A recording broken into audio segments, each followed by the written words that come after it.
أعوذ بالله من الشيطان الرجيم بسم الله الرحمن الرحيم أفحسبتم أنما خلقناكم عبثا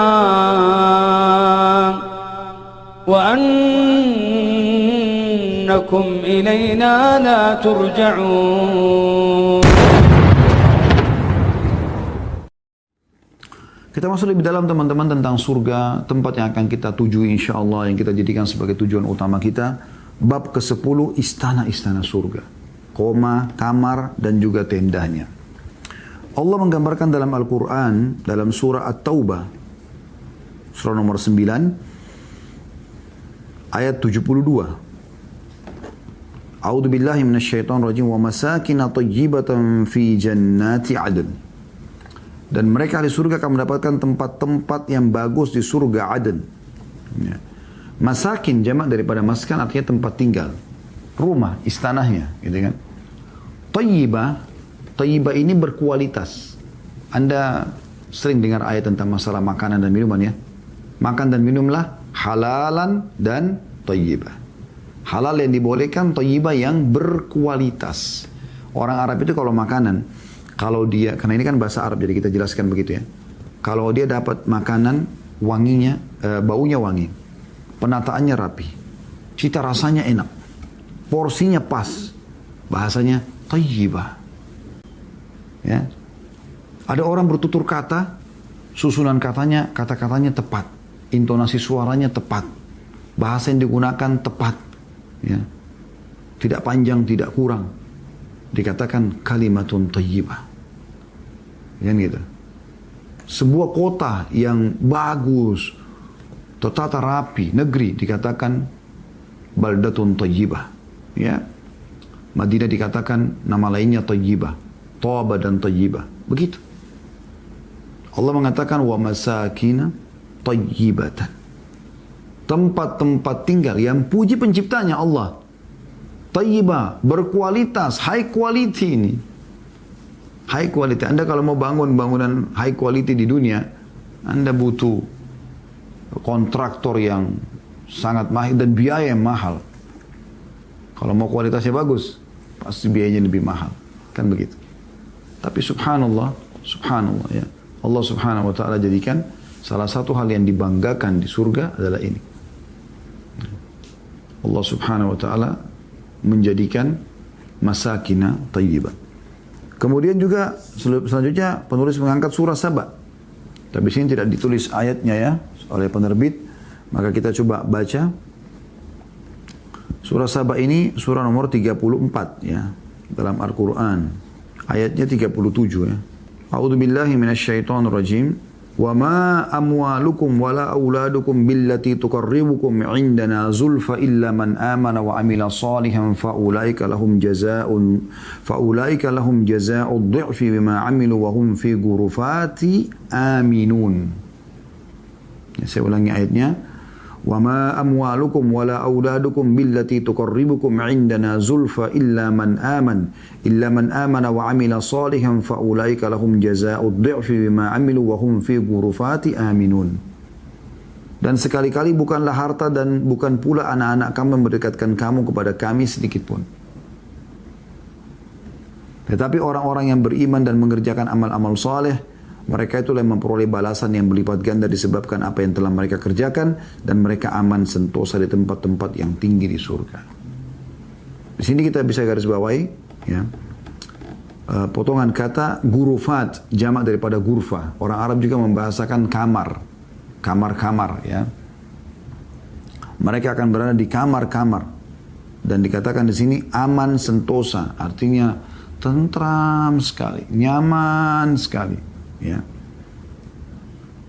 Aminun, aman, tentram, sentosa gitu. Itu luar biasa. Dan itu disebutkan bagi orang-orang yang beriman dan beramal saleh. Baik, ayat yang ketiga, surah Al-Furqan ayat 75 yang bunyinya a'udzubillahi minasyaitonir rajim. Ulaika yujzauna al-ghurfata bima sabaru wa yulaqauna fiha tahiyyatan wa salama. Mereka adalah orang-orang yang dibalasi dengan martabat yang tinggi dalam surga karena kesabaran mereka. Sabar dengan 3 hal ya. Sabar dalam mengerjakan ketaatan, sabar dalam meninggalkan kemaksiatan, sabar dalam cobaan harian.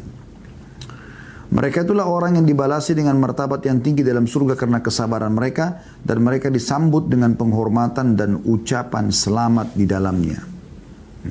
Ada potongan kata al-ghurfa, ulaika yujzauna al-ghurfata.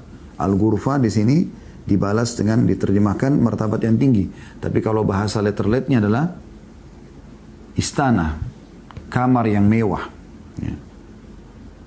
Kemudian selanjutnya surah Az-Zumar, surah nomor 39. Ini juga sama, penerbit gak tulis ayatnya. Maka kita buka aplikasi Al-Quran kita, surah Az-Zumar, surah nomor 39 ayat 20. Yang berbunyi, A'udzubillahi minasyaitonirrajim. Lakinil ladzina ittaqaw rabbahum lahum ghurafun min fawqiha ghurafun mabniyatun tajri min tahtiha al-anhar. Wa'adallah la yukhlifullahu al-mi'ad.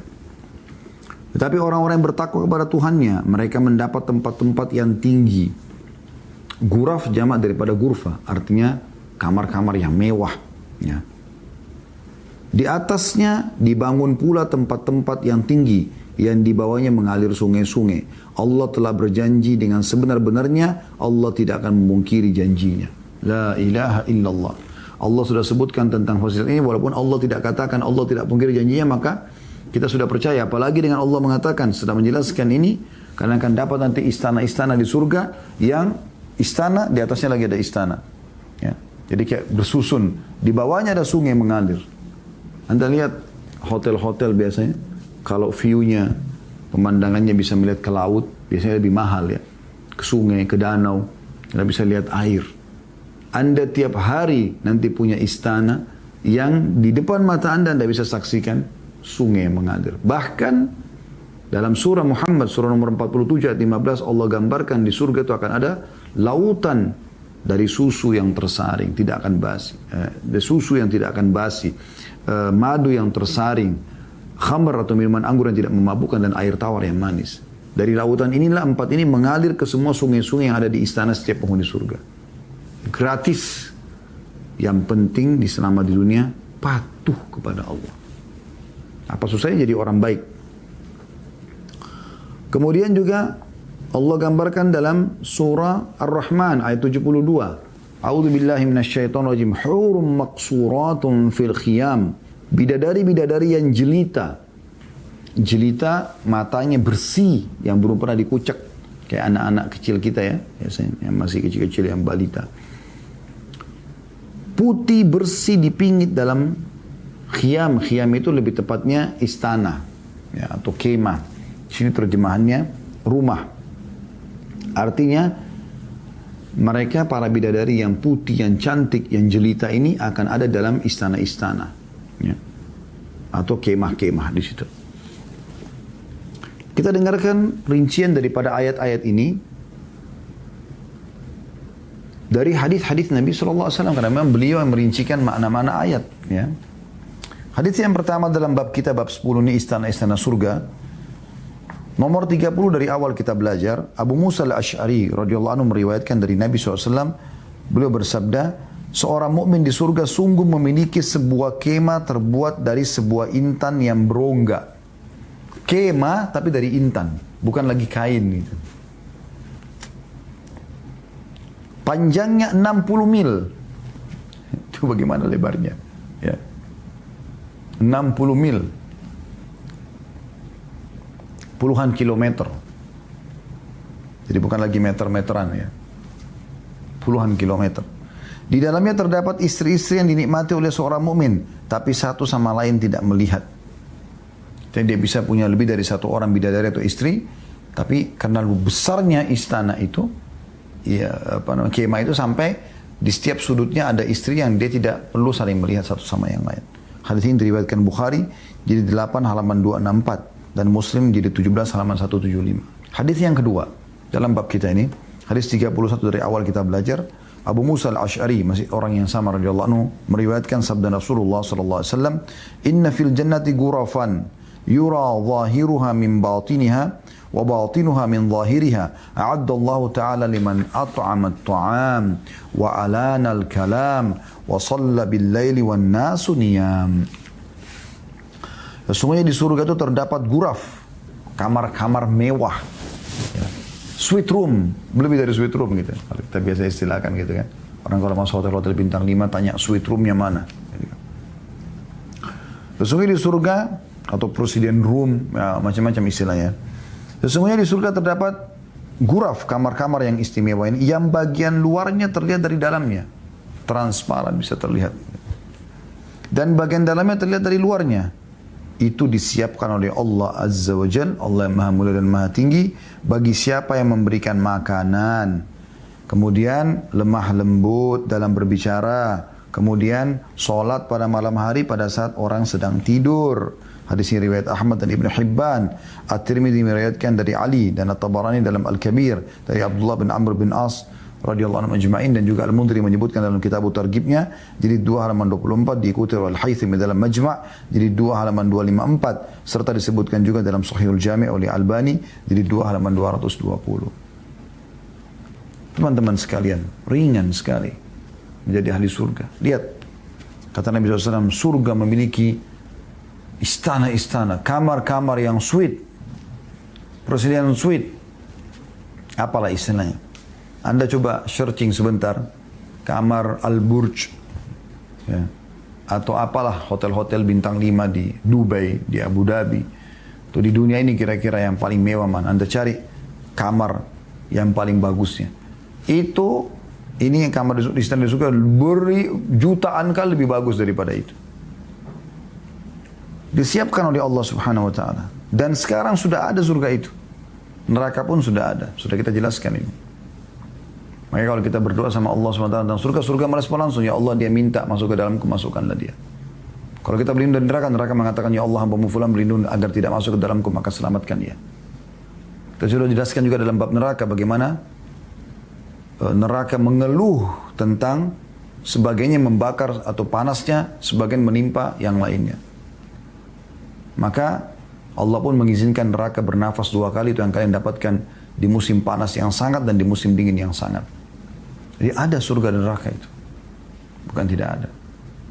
Dan ini penting sekali teman-teman sekalian. Bahkan pernah kita pelajari hadis yang Nabi SAW mengatakan, tidak ada seorang istri yang menyakiti suami di dunia kecuali istri dari bidadari di surga. Di surga spontan langsung mengatakan, semoga Allah membinasakanmu.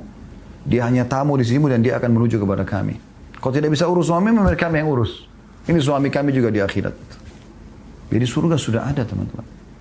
Jangan hilangkan ini. Cuma dengan patuh. Perhatikan dalam hadis ini disebutkan. Kamar-kamar istana mewah itu disiapkan. Yang pertama bagi orang yang suka memberi makan. Traktir. Wahai orang-orang yang masih bakhil. Pelit.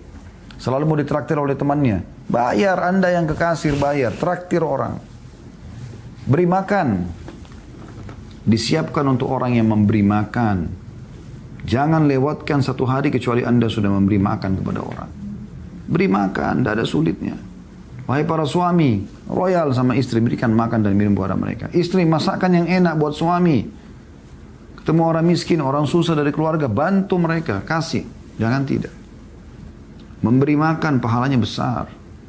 Dalam sebuah hadis yang lain, riwayat Muslim, pada saat ditanya oleh seorang sahabat, ya Rasulullah, ayu islamin khair?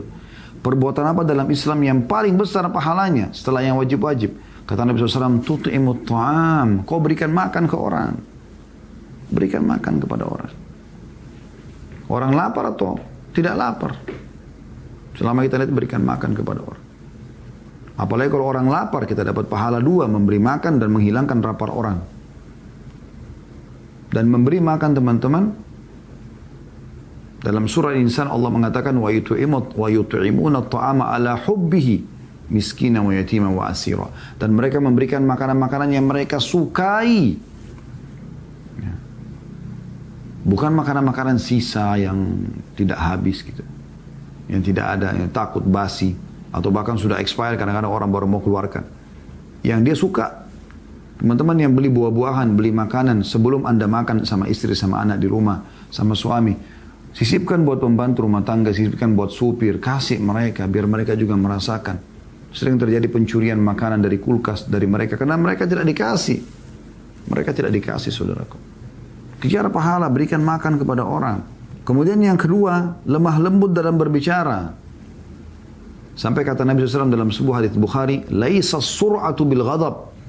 Bukan keperkasaan, kejantanan, kehebatan, ya, kebijaksanaan dinilai dari mencak-mencaknya orang, marah-marah, suaranya lantang, teriak-teriak, seperti preman yang tidak jelas gitu. Ya. Walakinna sur'atu man malaka nafsu indal ghadab. Justru orang yang dewasa, yang bijaksana, yang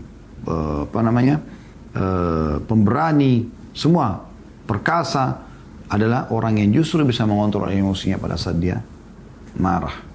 Ya. Orang kalau baru belajar bela diri memang begitu, suka macam-macam di jalan untuk nunjukin. Tapi kalau orang sudah sampai pada level masternya, enggak, dia tenang, dia enggak buru-buru. Kan orang mungkin tidak tahu kalau dia itu ahli. Nanti kalau terdesak kemudian baru dia keluarkan, ya kan ilmunya. Begitu teman-teman.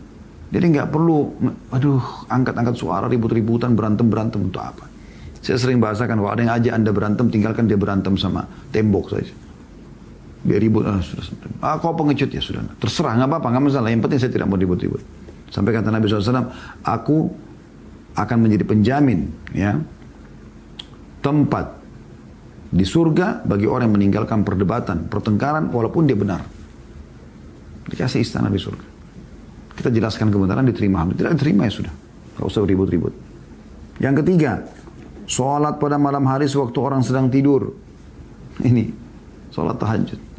Bagi orang muslim yang mau surga, teman-teman, nggak ada malam yang lewat tanpa sholat tahajud. Walaupun baca surah pendek dulu.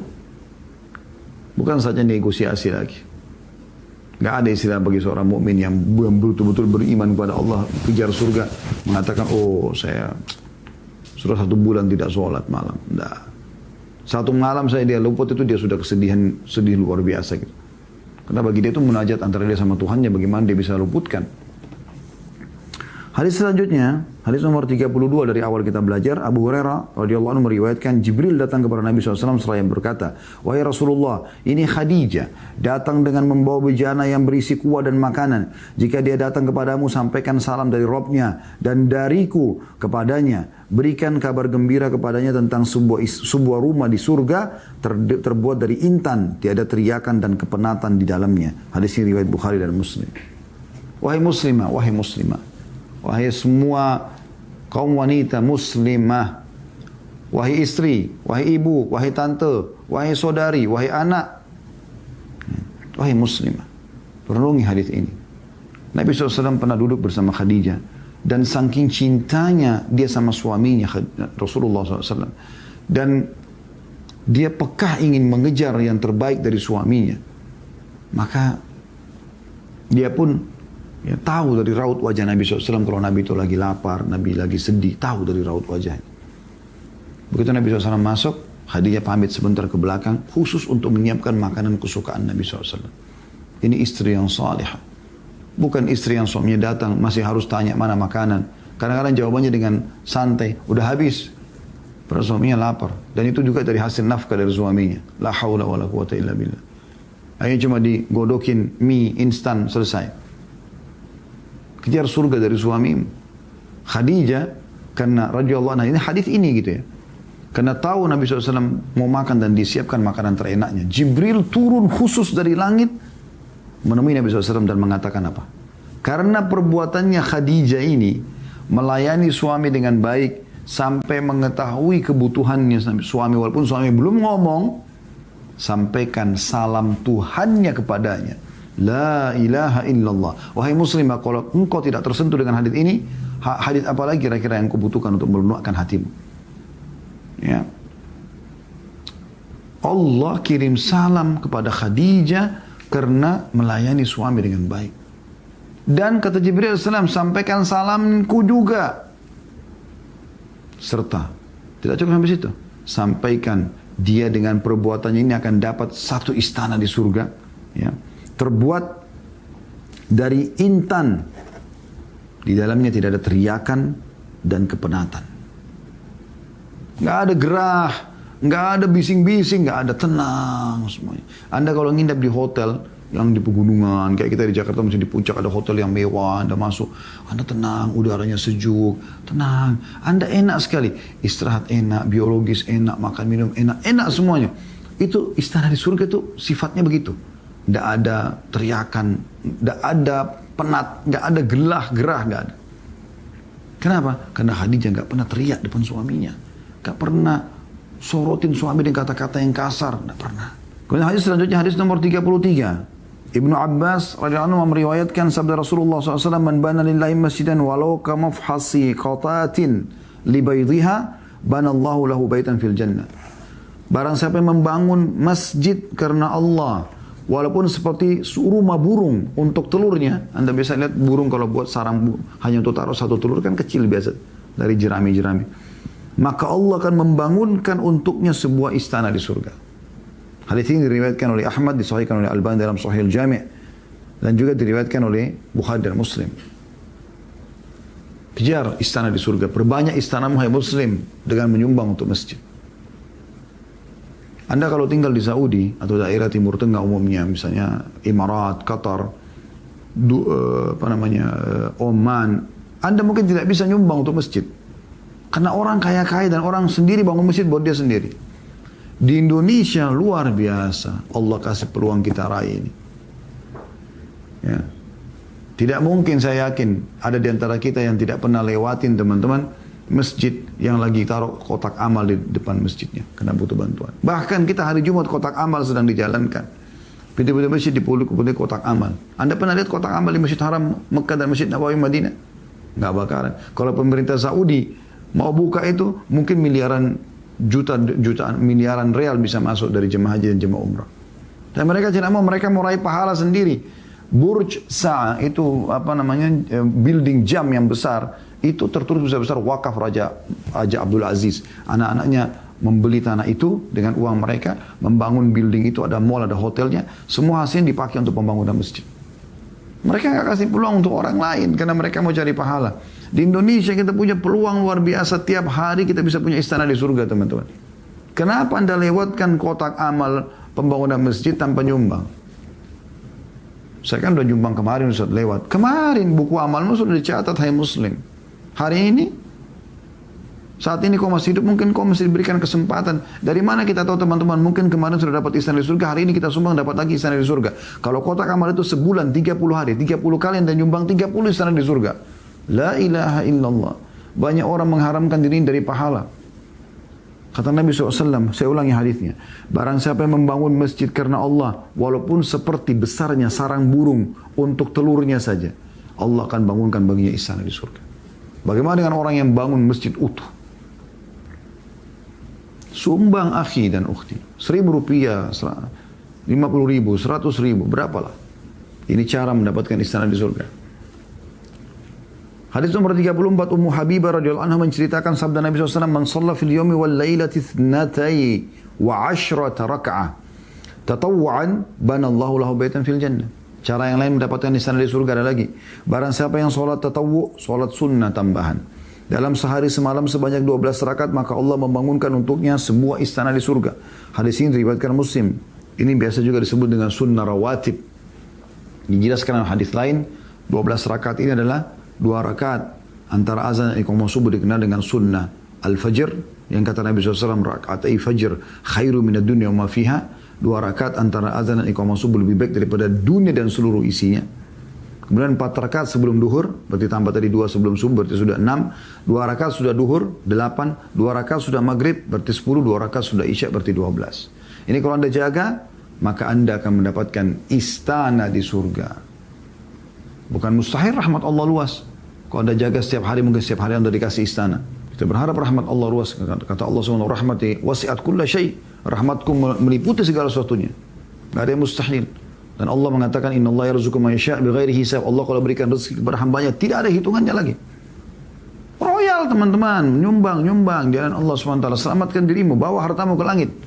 Itu yang kami jadikan sebagai simbol di yayasan kami. Bawa hartamu ke langit.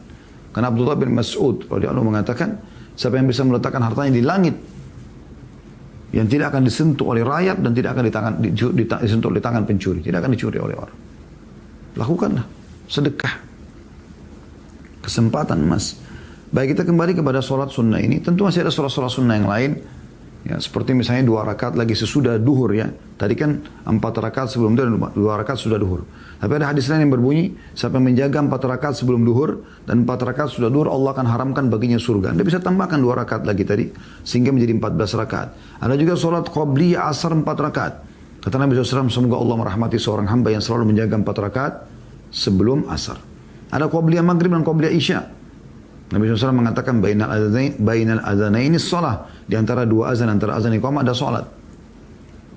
Ya, Anda bisa jaga semua itu. Hadis nomor 35 dari awal kita belajar, Anas meriwayatkan sabda Nabi SAW, aku pernah masuk surga, ternyata ada istana yang terbuat dari emas. Istana semuanya emas.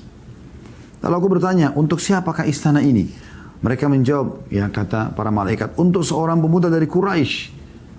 Aku menyangka bahwa akulah yang dimaksud, lalu aku bertanya siapa dia? Mereka menjawab Umar bin Khattab radhiyallahu anhu, dalam hadis Bukhari Muslim. Ya Allah, semoga Allah karuniakan kita seperti Umar. Umar bin Khattab tadinya peminum khamar radhiyallahu anhu.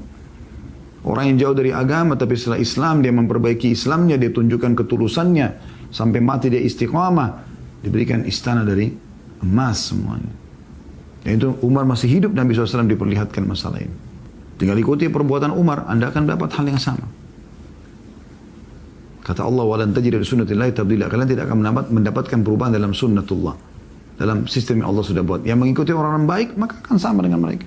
Anda di kampus, Anda ikuti orang-orang yang juara-juara ranking, yang cum laude, Anda akan sama dengan mereka. Anda ikuti orang-orang yang pengangguran, malas, Anda juga akan sama dengan mereka. Anda ikut dengan orang-orang beriman, orang saleh akan sama dengan mereka. Anda ikut orang fasik, ahli maksiat atau orang kafir, Anda akan sama dengan mereka. Tidak akan berubah sistem Allah itu. Hadis nomor 36.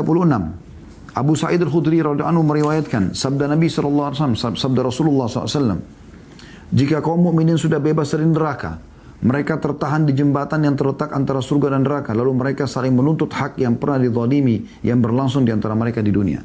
Hingga setelah mereka dibersihkan, maka diizinkan kepada mereka memasuki surga. Demi zat yang jiwa Muhammad berada di tangannya, sungguh seseorang dari kalian lebih tahu tempatnya di surga daripada tempatnya di dunia. Hadis ini riwayat Bukhari, jilid 5 halaman 96, dan kita tutup dengan ini insyaallah.